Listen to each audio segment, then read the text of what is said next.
What's up, everybody? This is probably going to be my first YouTube video upload. I do my own sound effects, by the way. It's so awesome. But yeah, I think maybe I might throw in like a whenever that turns on. It's going to be pretty cool. I don't know. I'm really bored. I'm sitting here in the kind of pretty much just dark room with the one sketchy light, my lightsaber.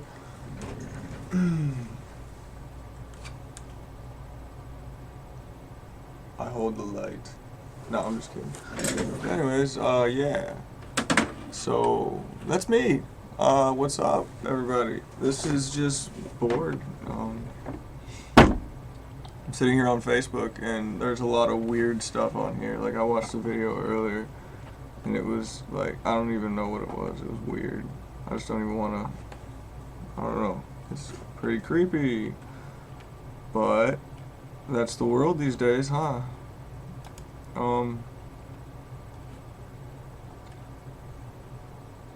Let me start off with what my name is and where I come from. My name is Ryan, as you know from wherever my name's at on here somewhere.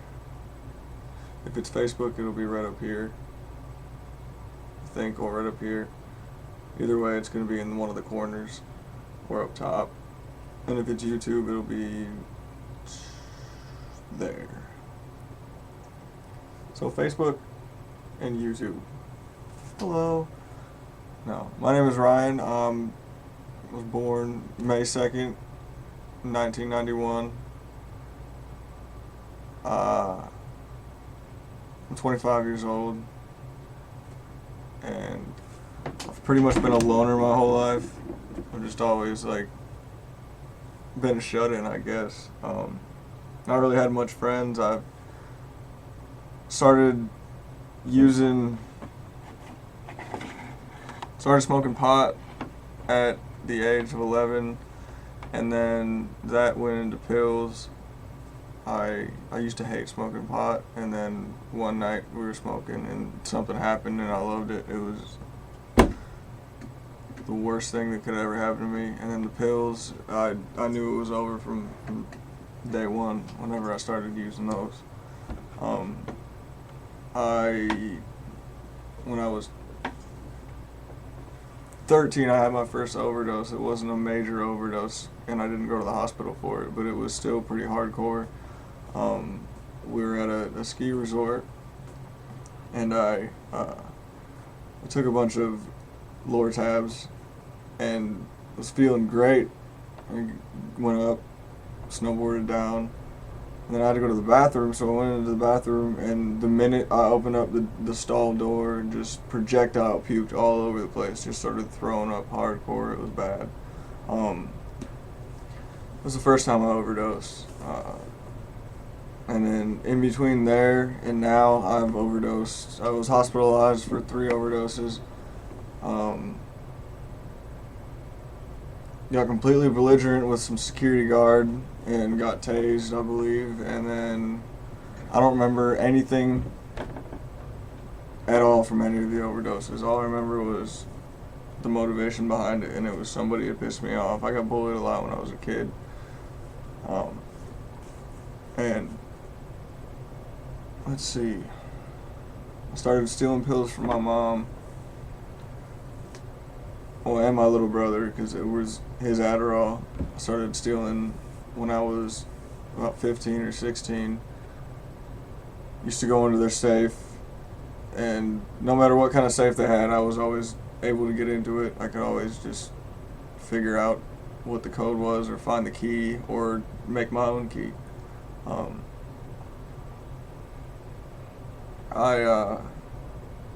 Where was I at? Oh, 16. Then I quit going to school. I got switched to an alternative school because I didn't go enough at the high school, and got more into drugs there than I ever thought I was going to. I started drinking, started going out with people, and drinking, and just getting wasted pretty much every chance that I got. I had a bottle in my hand, whether it was pills or whether it was alcohol. I had to have something in my system at this point. And at 19, 6 years ago, I was at a party and at my own apartment, and me and my roommate had a little get together with a couple of people, and I remember going to, where did we go? I remember getting the alcohol. I remember getting back to the apartment, grabbed a beer out of the fridge. I sat down, opened it up, and then that's all I remember. My little sister came over during the day sometime with her boyfriend, and then they left right before I got the alcohol. They left, and then I left to go get it, and then I was back, and next thing you know, I'm waking up a week later in the hospital. A bunch of tubes coming out of everywhere. It was crazy. I was in a coma for a week. I didn't really know much of what went on there. I don't know. I didn't even know how long I was in there for. The doctor asked me how long I thought I had been in there, and I said maybe a night or two. He said I had been in there for a week in intensive care in a coma, and that I just was bad off. They told my parents the night that it happened that they were going to want to say their goodbyes because I wasn't going to make it out alive. And if I did, I was going to be in a wheelchair for the rest of my life. But guess what, doctors?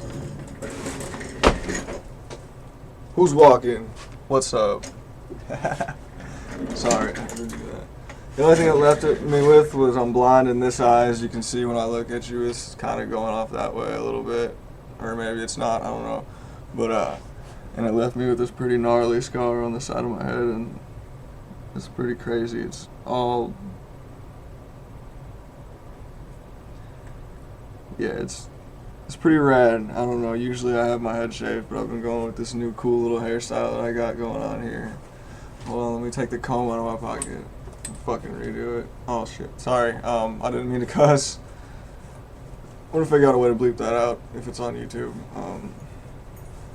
I don't even need it. The comb is good. Now, after that, I hoped that I was done with drugs. I hoped that I was done with partying and alcohol, but that's not the case. I got deeper into my addiction after that because I didn't really, accept the fact that I was going to be walking around, I don't know what it was, handicapped for the rest of my life. And that kind of set me off. I was mad because I couldn't get into the military anymore. I was mad because I couldn't do a lot of things. But was one night I asked my mom if I could have one of my pain pills, and she said that there wasn't any left. And me being the person that I went in to look for them and found them. She said that she was saving them for the trip back home down to Tennessee.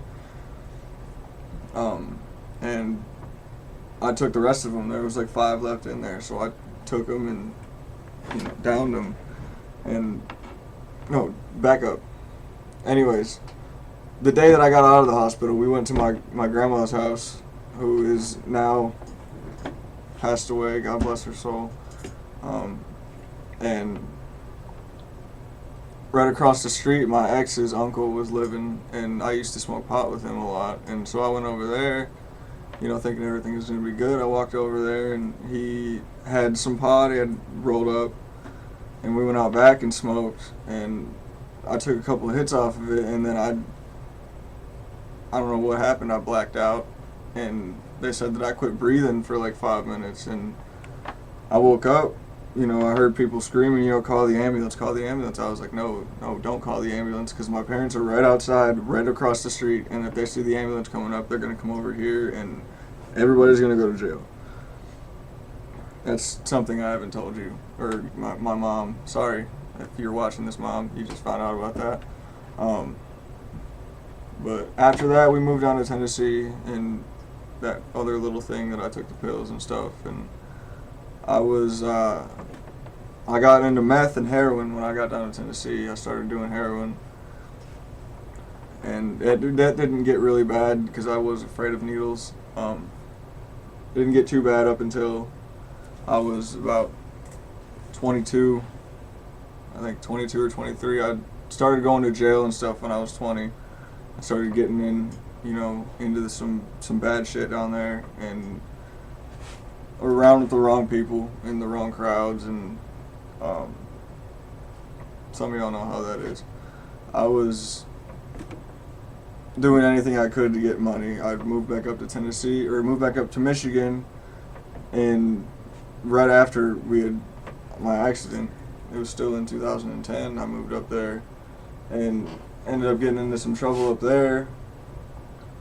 I was stealing shit out of cars, and I was just high all the time. I was bad, and I ended up doing a year up there, and then as I got out, I moved back down to Tennessee and thought I was doing good. That was my first time ever in jail, and I wasn't gonna. That was my last time in jail too, is what I thought. I wasn't gonna ever go back to jail. I was gonna turn into this model citizen, and I was gonna be the best person I could ever be. Well, that turned really, really bad, really, really quick. As soon as I got introduced to meth, I started doing that, and shit went downhill real quick from there. I started doing meth and started hanging out with people that I shouldn't have been around, and I got taught how to cook meth. I got taught how to everything.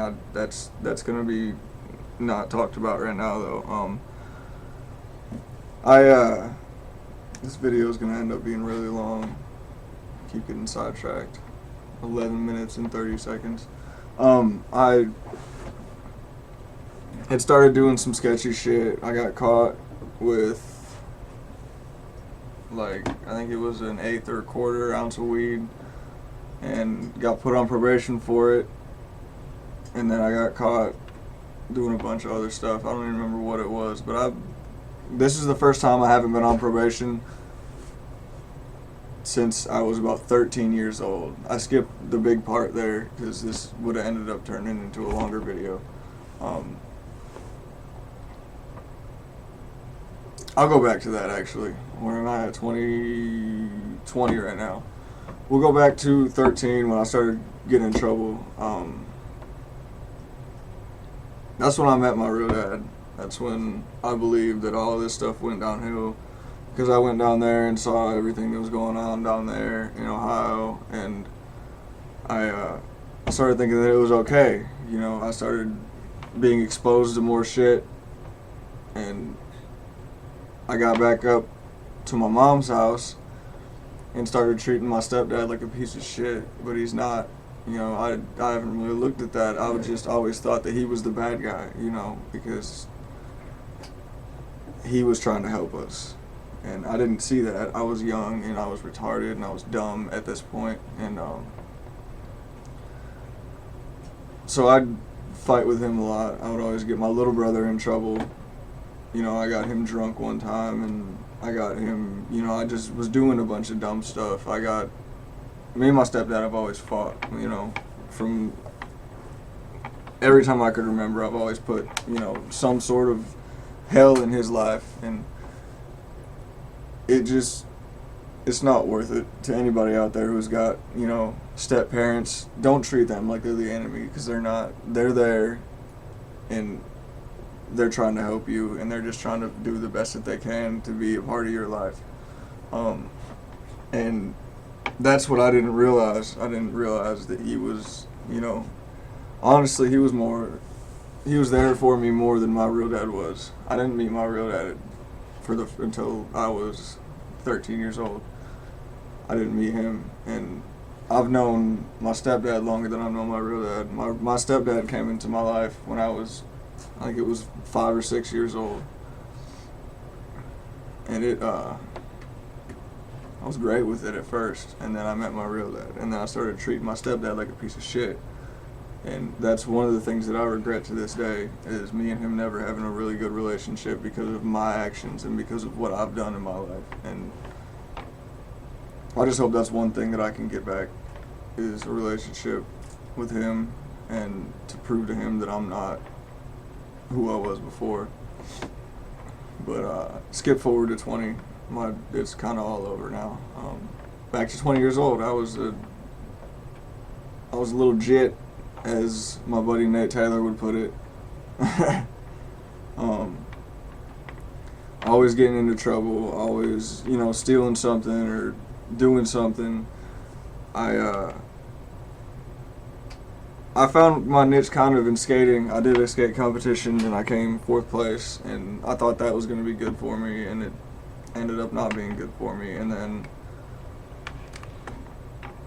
it ended up being good for me, but I stopped going to competitions. I stopped doing all this stuff. I stopped trying to get sponsored. I stopped trying to do better for my life because I figured that it was going to get in the way of me wanting to use drugs. And that was the dumbest decision of my life, too. I don't even know where I'm going with this now. I'm just, I went to my first rehab when I was 22 years old. It was in 2013, I believe. And like the same thing with jail, I thought that was my first and last treatment center I was going to be in. I was going to be the best person ever after that. I was not going to do drugs anymore. I was going to live up to all these false hopes that I had as a human being.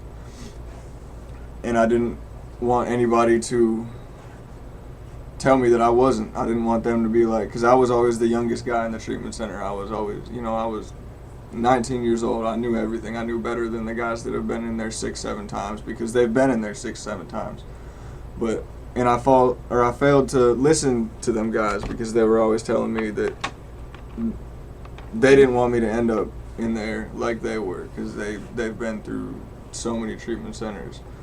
And after that, I left that treatment center because there was a shooting a block or 2 down, and I didn't want to get shot for trying to get sober. And that's the addiction talking. That was the addiction talking.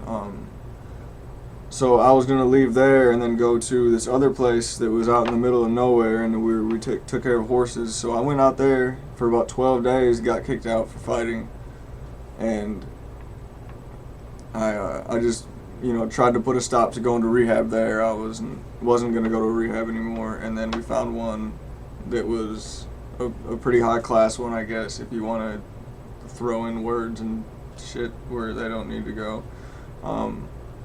I went there, and I was good there, and then I found out my grandma was in the hospital up in Michigan, and the day that I found out, I ended up getting drunk at the treatment center. This girl comes out she was like, "Hey, you want something to drink?" And so I figured she was gonna, come out with something like water or some Kool-Aid or something. She took my cup, went inside, got some ice, and I went to grab it, and she was like, I'm not done with it yet." And then she goes over to her cabin and comes back out with what looked like water. And so I took a drink of it, and it ended up being Everclear. And so I sat there and got wasted with a chick from rehab, and then tried to downplay it. I was like, "I'm not even drunk. You guys are crazy. I blew a 0.47, or I don't remember what the hell it was." But that night we got picked up. I went up to Michigan, went and did what we needed to do up there. And then I think I ended up staying up there, getting into more trouble and getting into more shit that I didn't need to get into. And then I moved back down to Tennessee, went to jail I think I violated probation in 2013, 2014. And then as soon as I got out of jail there, one of my buddies that I was in treatment center with, one of the treatment centers that I finished, offered for me to come out to East Tennessee to Pigeon Forge and stay with him. And I figured it was good. I figured he was sober. I figured it was, all good. I was going to go out there and be sober. I had a job at a restaurant washing dishes, and I was going to be good. So we got there, and he asked me if I could get some running money. And so I got some running money. I got like $50. And as soon as my ride left, he was like, "Hey, you got $50, I got some money, we're going to get a gram, and we're going to get high." I was like, "A gram of what?" And he said, "Tar." So I was like, all right. I didn't even think about it. I was just like, okay, run it. And that's when I started using needles. And that was a hell in itself. The needles were an addiction far worse than anything else that I've ever been addicted to. I mean, to this day, I still sometimes I still get the urge. You know, I'll see it like on TV or something, or on a YouTube video or somewhere. I'll see like, you know, somebody using a needle, and that'll bring me back, and it'll bring chills up my spine and make me sick. Like, it just,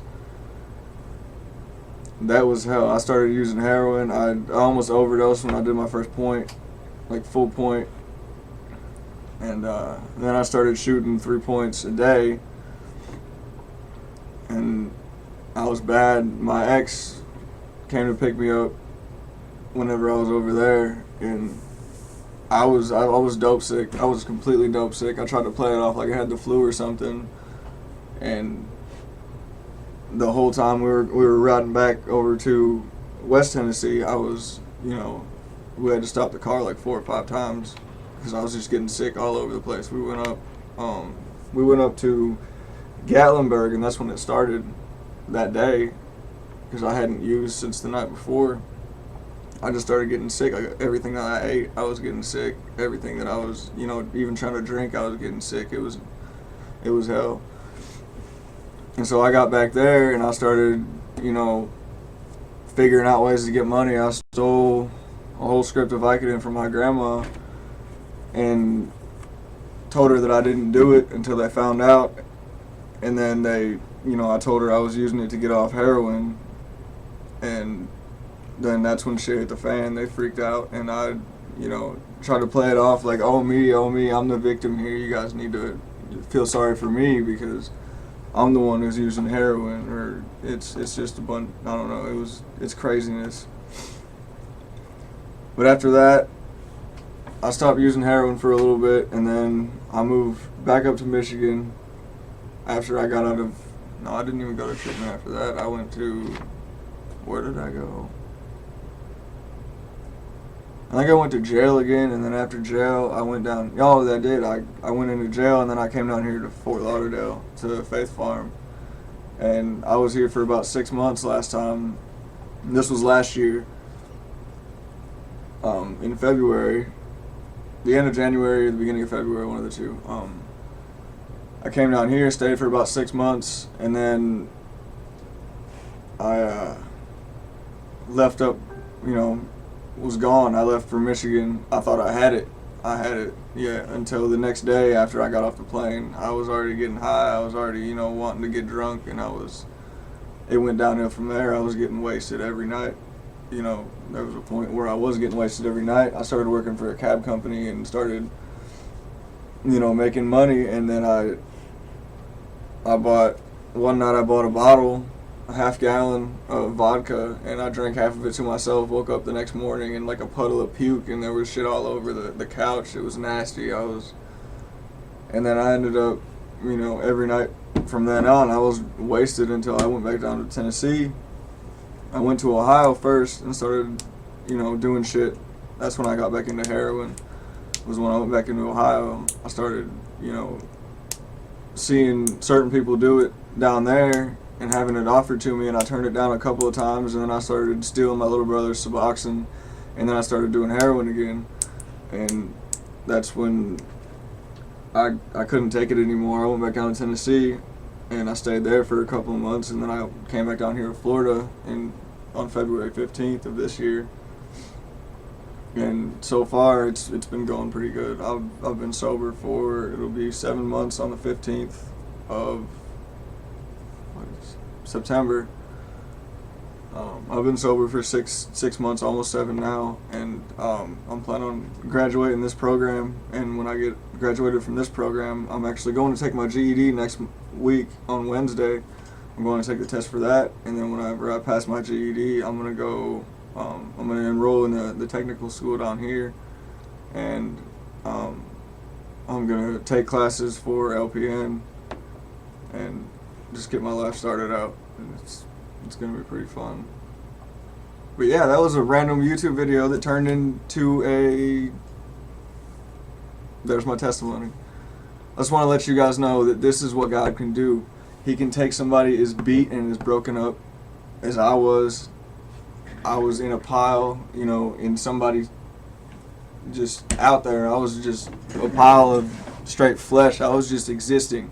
I was just that person that you would see on the street and be like, wow, what the hell happened to him? and he took that and turned that into this. He turned that into me. He turned that. It's just amazing what he can do. And if you, I'm not here to preach to you, but if you do put your trust in God, and if you do let Him help you, and if you're going through anything out there, just get on and talk to me, or go in. I don't know. Just if anybody out there is going through some shit and they need somebody to talk to, I'm on here a lot. This is talking about Facebook. I'm on Facebook a lot. Just hit me up on Facebook, and I'll talk to you. I'll talk you out of whatever you're getting ready to do, and just let me be the one to talk you down from that ledge. And if I can, at least let me be there to listen to you. Let me be there to have for somebody to vent to. You know what I mean? If you need somebody to vent to, holler at me. I may not be a good talker. I may not be a good, I don't know, but I'm always a good listener, and I can always just sit here and listen to anything that you need to say, something that you need to get out. Just holler at me. And that was my, I don't know, that was my testimony video, I guess. Alright. Deuces!